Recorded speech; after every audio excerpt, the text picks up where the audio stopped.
I have to continue my classes and probably ace all of them. Right? Yep. Oh, I can still continue biology. I think I'll finish all midterms first.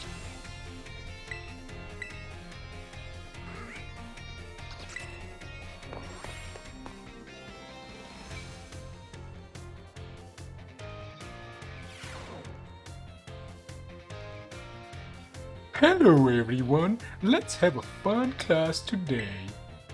That's so hard. Tell me, do you all enjoy fortune telling, horoscopes and the like? I think it feels great to read your horoscope and see that it says good luck is coming your way. Disagree.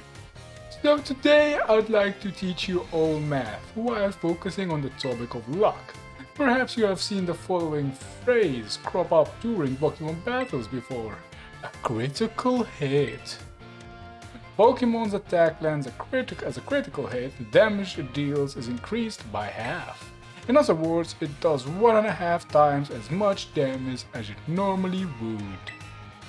It is truly luck that determines whether your Pokemon lands a critical hit or has one landed on it.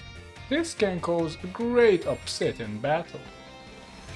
Does anyone know what percent chance Pokemon has of landing a critical hit? I know it's an 8th. An 8th is...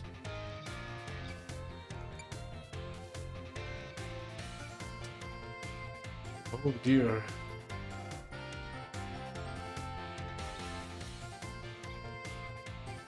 An 8th is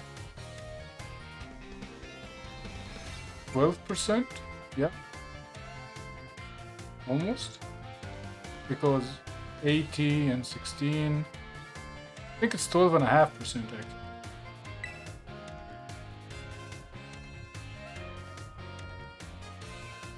Really? I'm wrong? Oh my, that caused a bit too critical of a situation in which case.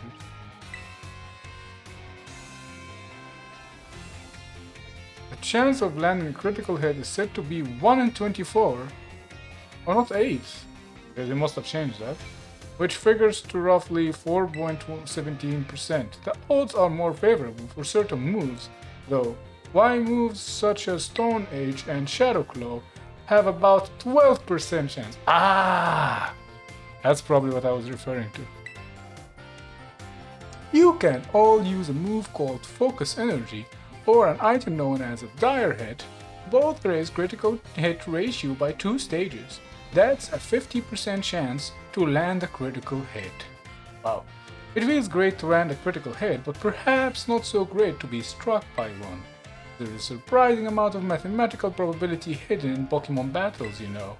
If you are able to do this calculation that will swing luck in your favor, it may open the door for more strategic choices for you during battle. Oh my, is that the bell? I suppose that's all for now. What a shame. This is the first question I get wrong. It's a bit, disheartening. I guess my knowledge was inadequate. Alright, let's do the math exam.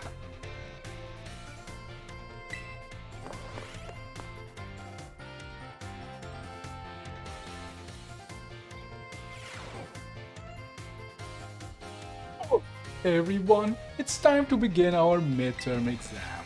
I am sure the fun experiences you all had in my class will serve you well as you answer. How much damage does Water Gun do when it hits a Fire-type Pokemon? I mean, only Fire-type and double, yeah? How much damage does Razor Leaf do when it hits a Fire Pokemon? Half. You spend 2k on as many tools as possible. How many do you get? 7. What percent chance does a Pokemon usually have to land a critical hit? Learn the hard way. How much damage does a move deal when it lands a critical hit? 1.5 times as much.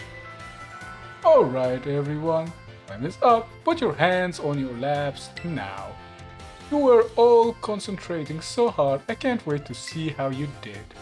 Do go and ask for your scores at the front desk and then take a nice break.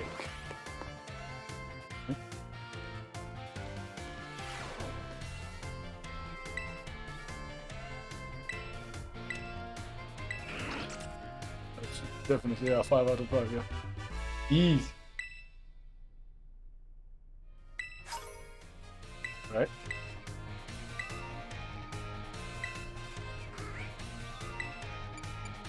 Here's 3-3. Yes, rifle.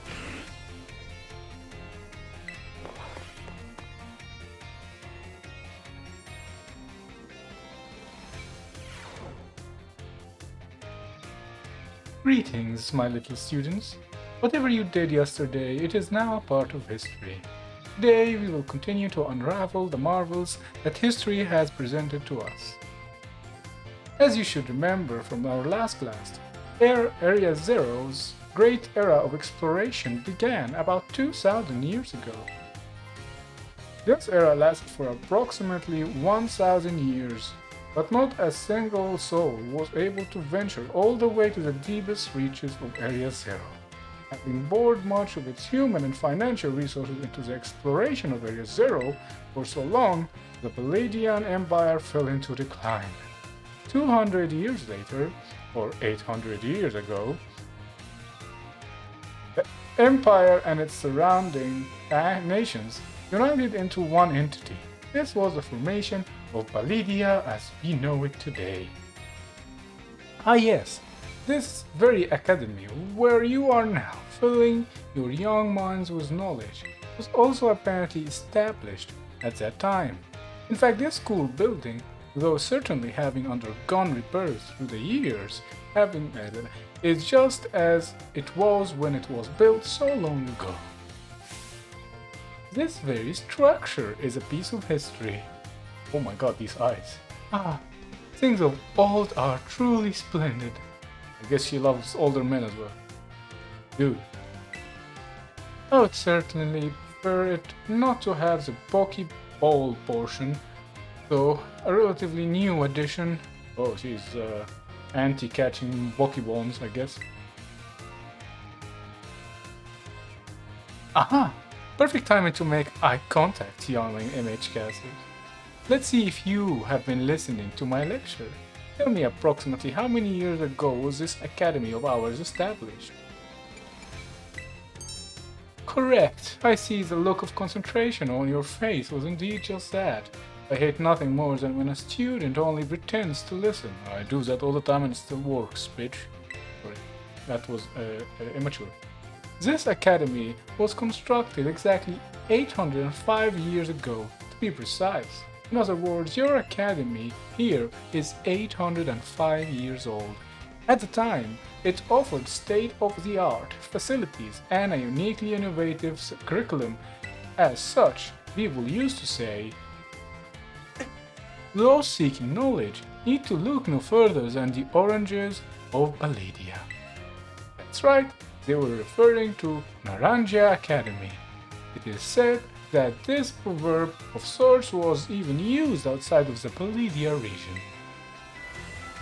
Oh, is it time already? I must have gotten swept up in filling your minds with knowledge. This ends today's lesson. Our next class will be our midterm exam. Bring the wonders of history to the forefront of your minds in preparation. And every other exam, because teachers don't care about each other.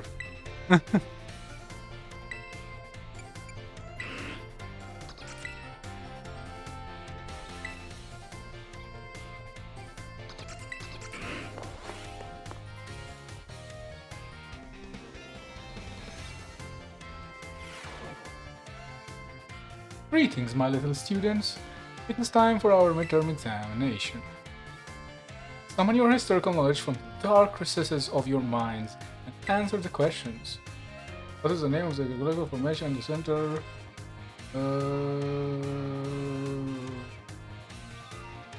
Great crater, yeah. What was long believed to rest in this very area? How many years ago did the Beleriand Empire begin to rule this region?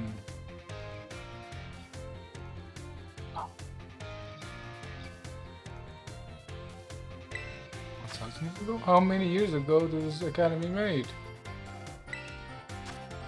Those seeking need to look knowledge. Your time is up. Put your writing utensils down. The last question was a freebie. Even the least capable of you surely batted your score there. I sincerely hope you did anyway. Smart ass. Screw that look on your face. So ends our midterm examination. You may ask for your scores at the school's front desk. I think that's a 5 or a 4, I'm not sure actually.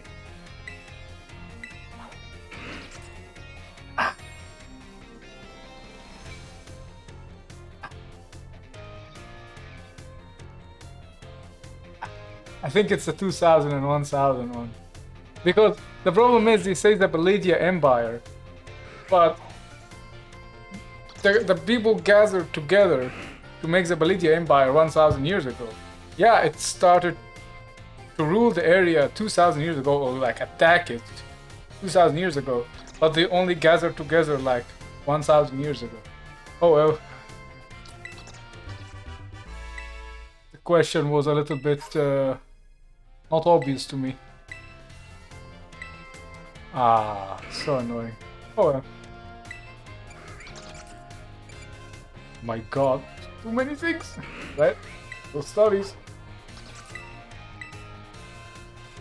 Us!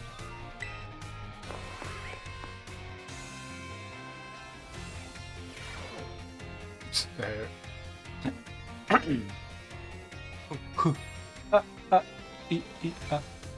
Another day, another round of battle study. Us! Let's get right to it. Last time we learned about Terra Raid battles. Did any of you have a chance to try them out? Terra Pokemon are super strong, and the more difficult ones will use an even tougher tactic that you will need to deal with. I'm talking about their Terra Shield. What happens while a Pokemon has its Terra Shield up, you ask? Well, it will take way less damage for one. It has a big effect on morale too. When trainers see that shield go up, they feel doomed, like there is no way to win the battle. So, here's a question for you. If the Pokemon you're battling puts up its Terra Shield, what should you do?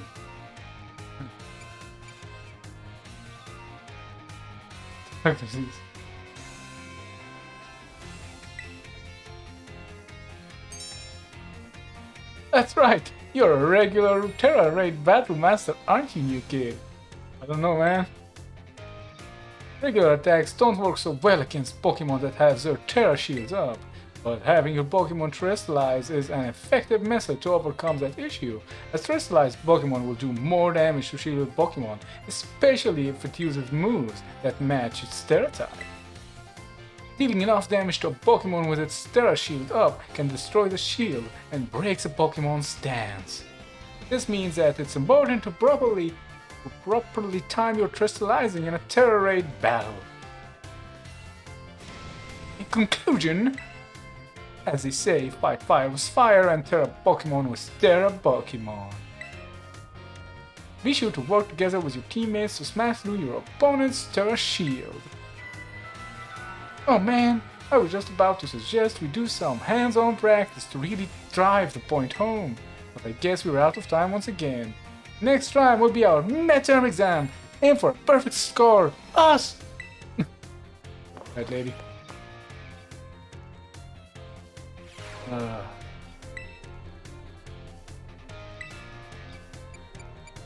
And give me the midterm. It's gonna be a long episode, isn't it?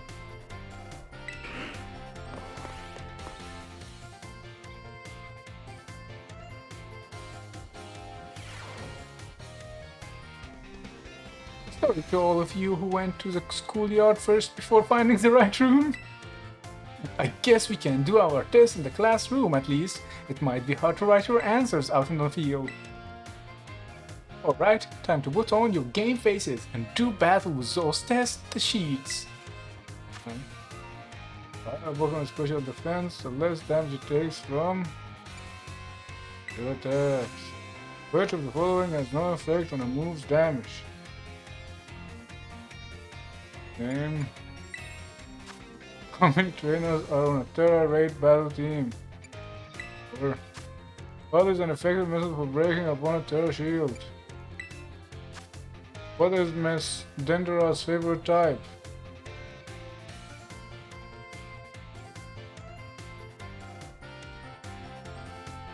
Fighting?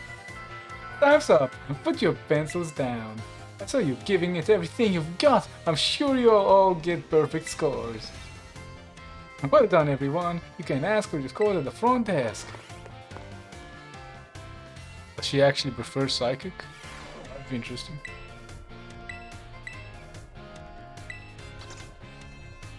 Alright.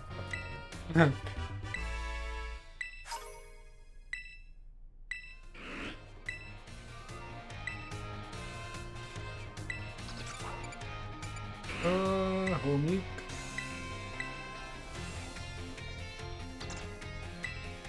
Gigocho.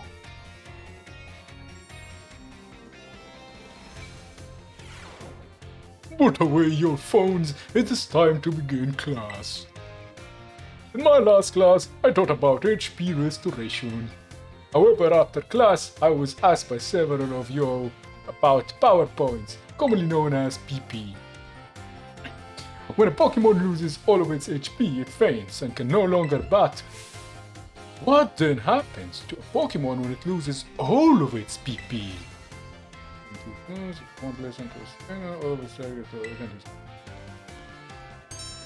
Perfectly correct. I mean, it is a struggle to be honest. Perfectly correct, Master MS Casters. Perhaps you know this from first-hand experience. Flashbacks to that freaking Ditto killing itself. So yes. Yes. Dude.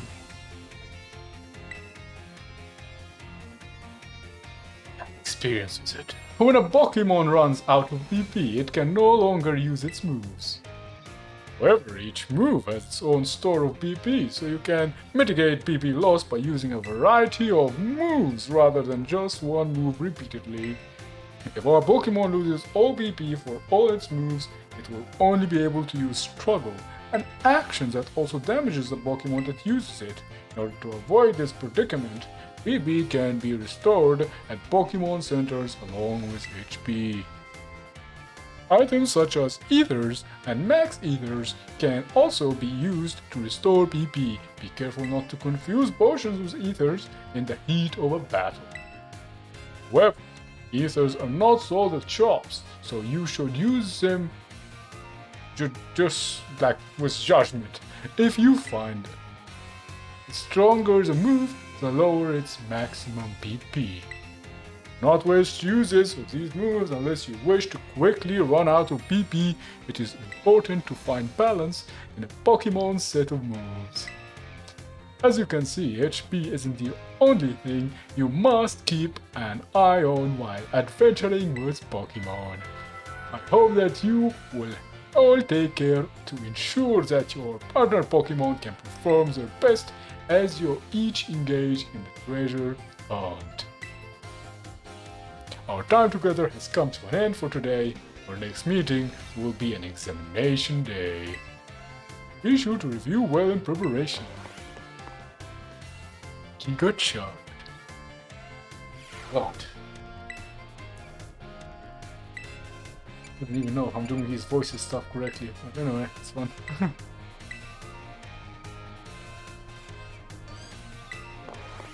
What class I'm taking a midterm?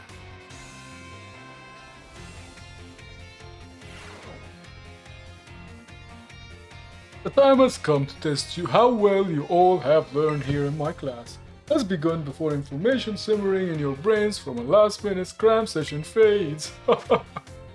Good on me. Which is not an effect of a picnic meal.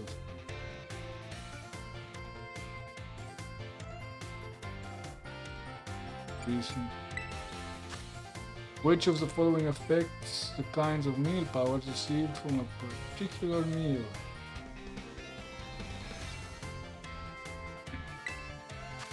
Which of these berries can restore a Pokemon's HP?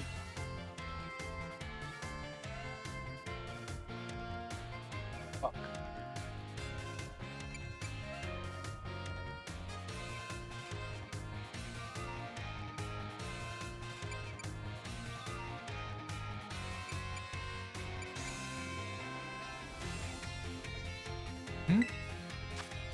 Leonardo Leandro wanted his Pokemon to decide on its own when to use its item in battle. So he gave it an Oran Berry. This will work as he hopes.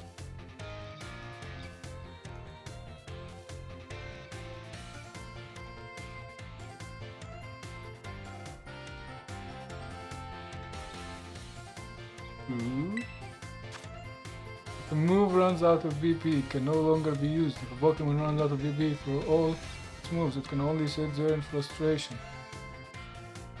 It can only use struggle, so no. Time for answering questions has come to an end. Please stop writing. We were all able to give the examination everything you had. Please remember to ask for your scores at the front desk before leaving for the day. I'm not sure about the berry one. No, this is gonna be a tough one. Oh. Okay, so the berry I got wrong. Most likely. Alright. Alright.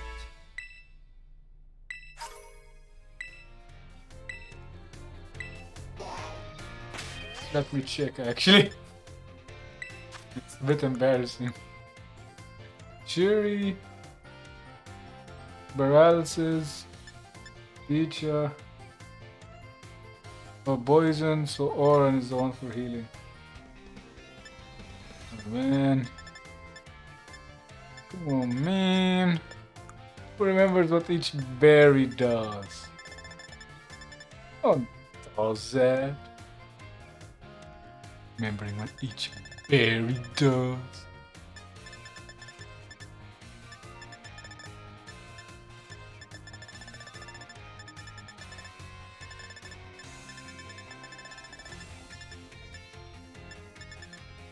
Avalanche!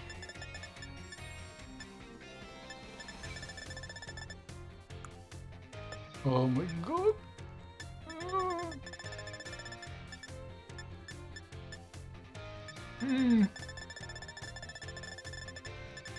Please? No.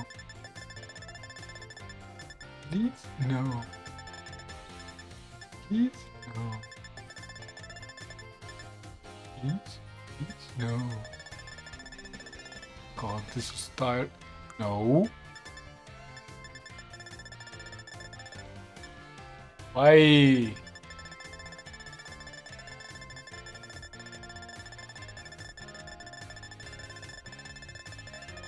Why is there so many? So annoying. Oh.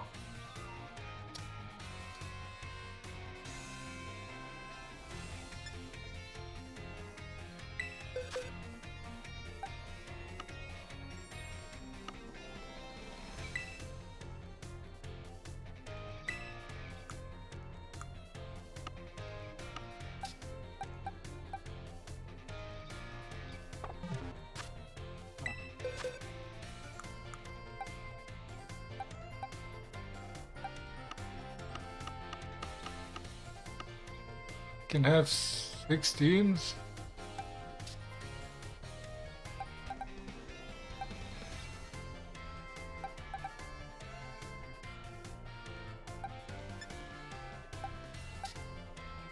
So Butchie will be in my team. Nick.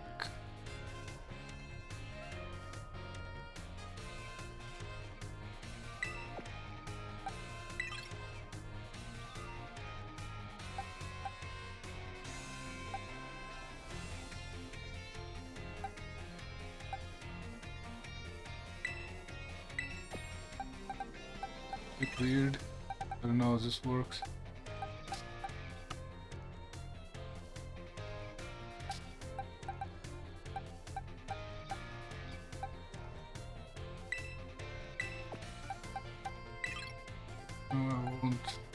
physical attacker, fighting in steel.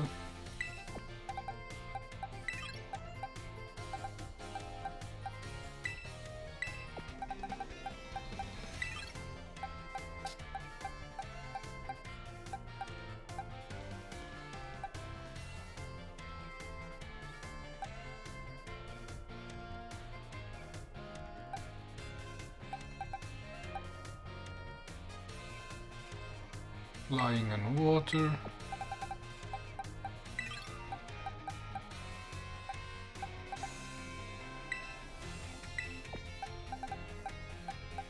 And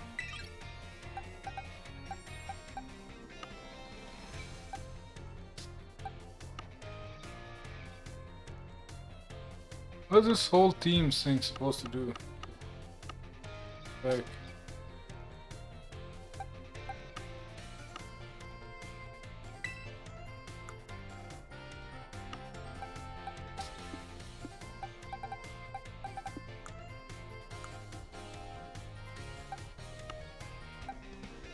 Like, why can't I assign?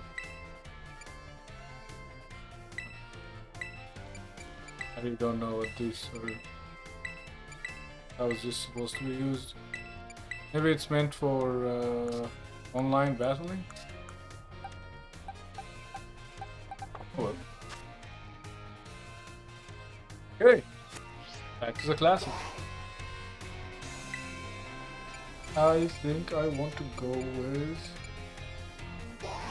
art, because at least I know what the guy sounds like. Mr. Hassel.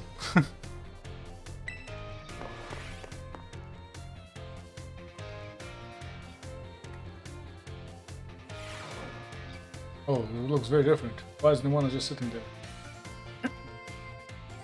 Greetings, I am Hassel. I'll be teaching this art class. It is a pleasure to meet you all. Now let me be candid for one moment. I imagine that many of you will forget all that you learned in this class once you graduate. After all, you don't need even a basic understanding of artwork, much less a refined appreciation of beauty, for most exams or jobs. So is my class a waste of time for you, then? I think not. At least, I certainly hope it isn't. Think for a moment all of what is beauty anyway? What makes something beautiful?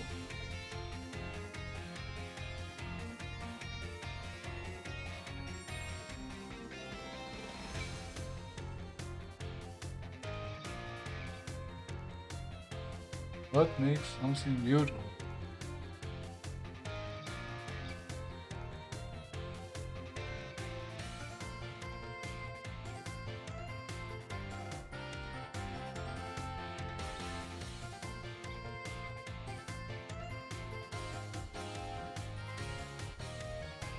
Definition of beautiful.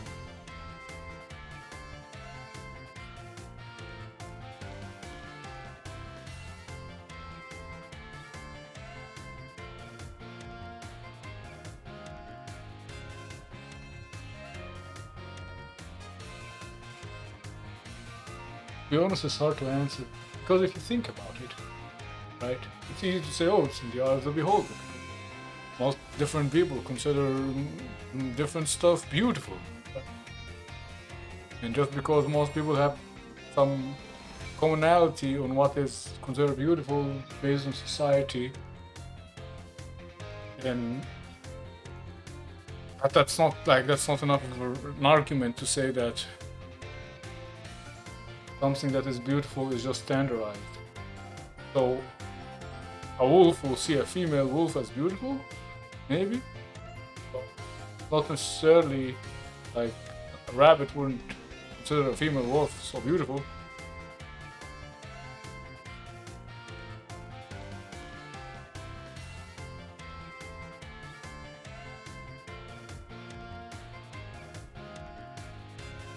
That's actually a very tough question.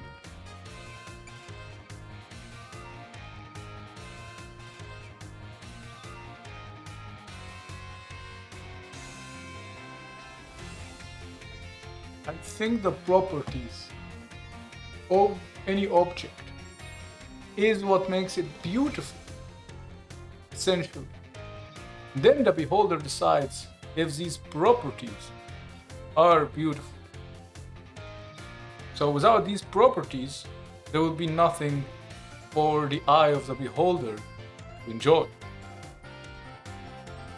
So in truth, the properties are what make something beautiful. And without them, it's no longer beautiful. So sad. Interesting. Thank you, image casters. Oh, I don't mean to suggest that's the correct answer to my query. The important thing is that you all make time to think about it, right? Think about why we might find beauty in a flower blooming on the side of the road. For example, question why the sky is a different shade of blues than the ocean, or why the leaves change color.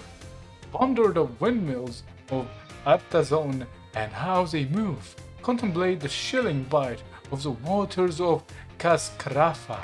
Did, kind of. I'm sure you'll find that every little detail of your lives will seem more vivid, more impactful, if you just take a moment to stop and think.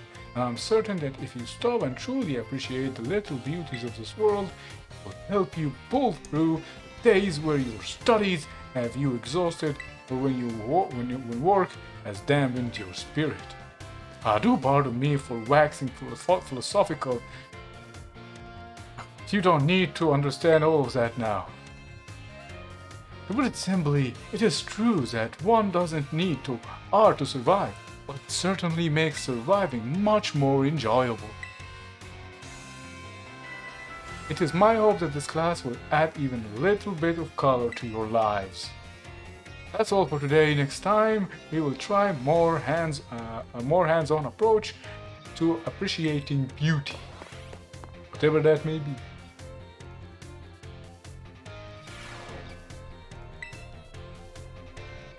He talks a lot. I'm tired of him already.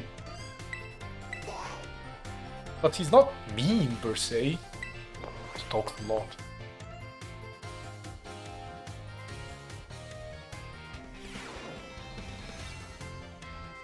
Hello class, it is I, Hassel, yet again. In our previous class we discussed what beauty is, which might have been a little boring for you. Yes. So today I thought I would mix things up a little to pique your interest in art. Allow me to introduce our special guest.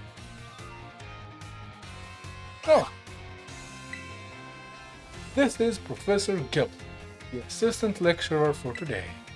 Now then, Professor Gibble, if you would be so kind as to press it for us. Okay.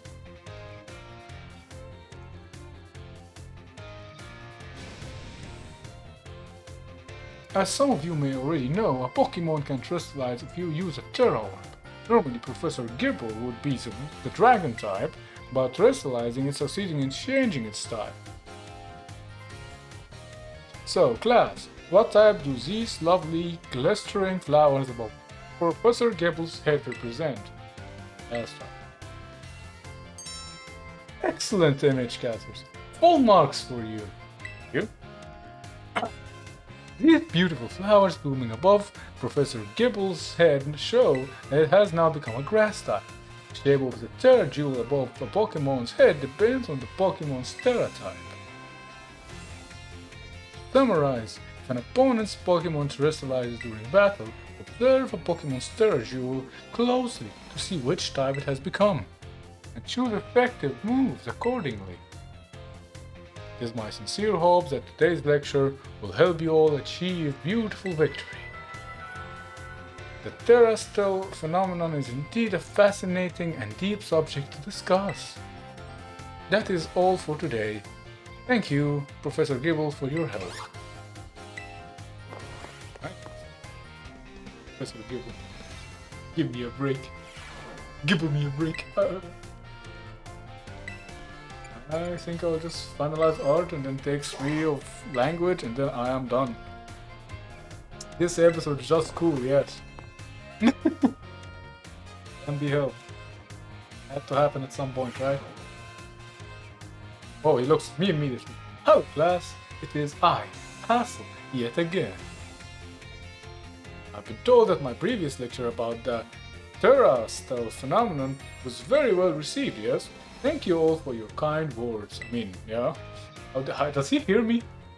In fact, Miss Dendra specifically requested that I impart even more battle knowledge to my students.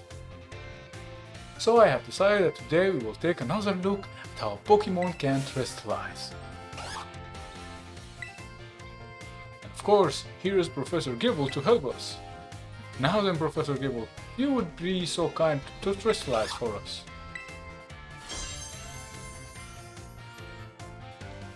Looks like ice. Now, what do we have here?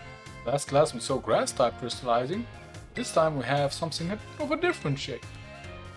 Observe a Terra Jewel resembling a snowflake. Its dendritic shape is stunning to behold. The little Shelly standing so close to it. So class, what Terra type do you imagine this jewel might represent? Excellent image, Castle. Small marks for you. Thank you. The reason there is a snowflake shining above Professor Gibble's head is simple. It is now an ice type. Because Professor Gibble is currently the ice type moves would not be very effective against it. Keep in mind, usually they would deal quadruple damage to Gibble. That's true.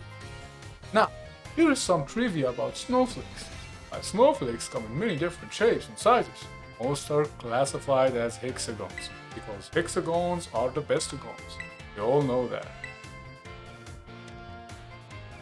Do you not feel the great mystery of nature? That hexagons are always the bestagons?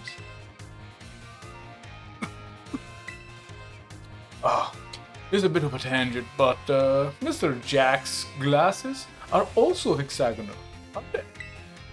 I almost forgot to mention that you can change a Pokemon's Terra type at the treasure eatery, located in Midali. I already went there, but I don't know how it works. Though I must say, the cook there is a little prickly. You'll need to get on her good side if you want her help. Okay? Good knowledge? Now come prepared for next class, because it is time for your midterm examination. Thank you for today, Professor Gill.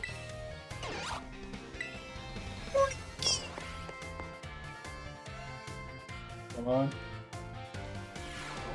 God, each of these classes take like 2-3 minutes. Start midterm. See? I heard a lot of bad things about this. Hopefully it's not too horrific. Do hope you're all ready, because it is time for your midterm exam. Focus and do your best. Oh. And begin!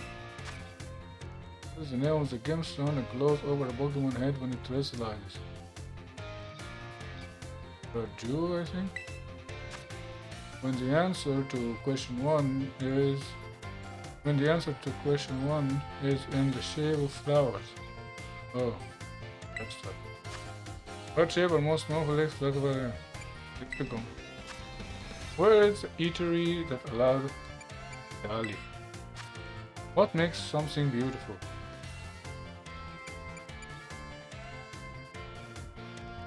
According to him, and that's the thing about exams, right? The thing about exams is that you need to adhere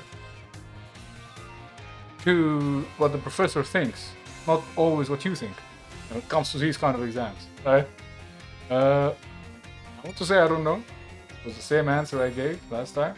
He said, I'm not insinuating that there is a correct answer, but that's not equivalent to saying that there is no correct answer. I will try to say that there is no correct answer because I'm sure of all the other answers. If I get a 4 out of 5, then I know that he wanted me to say the same answer. Time's up! That's it for today's test. Pencils down, please. I'd rather not have students worry about passing or failing in my art class. Tests are tests, after all. Anyway, good work everyone. You can check your results at the front desk. He gives me a 5 out of 5. I think your problem was not, was not him.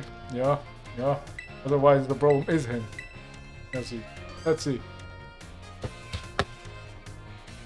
You just don't know how to take exams, do you? Everyone? Not a specific viewer or anything like that. I'm talking to everyone here because I'm probably the only one that got a 5 out of 5 in this guy's exam, Hassel. Just saying, just putting that out there. Right. On this note, because I think it has been your bubble is on top of my face. God. Right. On this note, I think I'm about to end the episode. Continue classes next time. But what can I say? So far, I'm lost only 2 marks. And 2 marks to silly questions that are absolutely unnecessary and stupid. It's not my fault that I lost scores there because they were ambiguous. Ambiguous. Okay, the berry one was not ambiguous, but who? Go away. This episode is over. No conversation.